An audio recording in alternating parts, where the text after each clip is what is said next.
Hey everyone, it's going to be a video on the Gyro knife. I've got a lot of questions about this and I thought I'd kind of analyze this, give you the pros and cons, whether or not you should buy it, what's this good for, and kind of talk about the hype. If you're unfamiliar with this, basically what you do is you stick your index finger here and you pinch the blade by halfway down with your thumb and your middle finger, throw it, okay, almost like a football, and this will actually begin to stabilize in flight and start to spin kind of in a spiral motion, hence the gyro knife name. It's designed to be the ultimate no-spin knife that you can throw from any distance and have it stick every time. That's not the case. It's a very versatile no-spin knife, but it's not as faultless or perfect as the makers would have you believe. And it does, believe it or not, require a skill set. You can't just pick this thing up and stick a knife from any distance you want to. You actually do have to put a lot of practice into it, and the techniques will vary at different ranges you throw at. One of the main faults I find with this is that it wobbles at closer ranges. Okay, it's kind of like an arrow. Some of you have done archery. You have what's called the archer's paradox. So when you fire an arrow, the first few feet are wobbly. Okay, so you can't be pinpoint accurate at point blank range. You have to wait a little bit for they're stabilized, the fletchings take the air, and the arrow begins this nice, smooth flight pattern. It's pretty much the same way with this. Okay, if you throw this at closer ranges, I miss a lot of them just because it wobbles. Yeah, you can stick a lot, but you're also gonna miss some.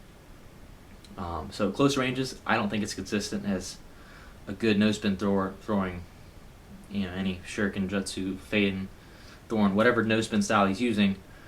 If he's proficient, I think he can beat the gyro knife. That said, it's a fun tool in that it's kind of like a glorified lawn dart. I don't really see a whole lot of combative application to this, and unfortunately you cannot use these in the no-spin competitions. When we wrote the rules, we wanted to honor the people that had put a little more effort into being a diverse knife thrower and are not relying on this piece of gear, not to mention the fact that this performs poorly at the closer ranges which you would use in a competition from 2 to 6 meters. With that being said, it is a well-made piece of gear. The steel, I don't know what kind it is, I'll have to look at their website again, but it's sort of like a scuba steel that you would see on like a dive knife. Alright, very stainless, very rust resistant. Heavy plastic handle, which is hollow. Okay, it actually comes with a little butt cap, which is cool because if you throw and it comes with a handle, it'll knock the cap off and acts sort of like a parachute and disperses some of the energy so that you're less likely to get cracks in the handle itself. One of the downsides of this is you have to order them from Europe. Okay, so you're going to have to use a euro to American dollar transaction or a conversion, and shipping is a pain in the butt for these. Luckily I was able to trade with a friend of mine who didn't have a whole lot of success with it, which should tell you something. He's a very good knife thrower, by the way, and he couldn't make it work, so I traded for him, and I can make it work, but not near as good as the videos produced by Flying Knife. And if you watch the videos, again, they're throwing at softer targets like styrofoam and cardboard, so they're going to get a lot more sticks than you're going to see me get on my cross-section wood I have out in the backyard. So I just kind of wanted to analyze some of the hype behind this. I'm going to put links in the description so you can see what I'm talking about. Yes, you can do a whole lot of cool no-spin knife throws with this, and you'll see me use it in my videos from time to time.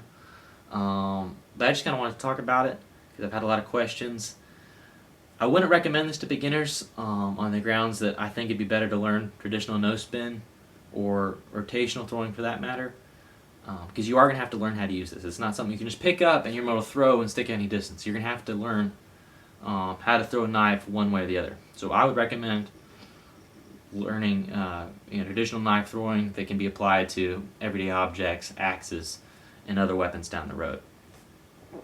If you're a more advanced thrower and you're getting bored and you want a way to stick a knife 30, 40 feet with a little effort doing no spin, yeah, give it a shot.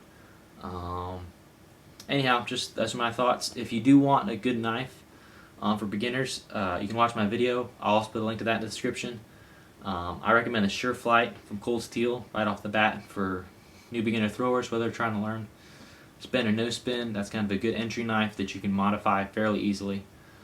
Hope you enjoyed this video. Hopefully it added some clarity to some of the mystique and confusion around this glorified lawn dart.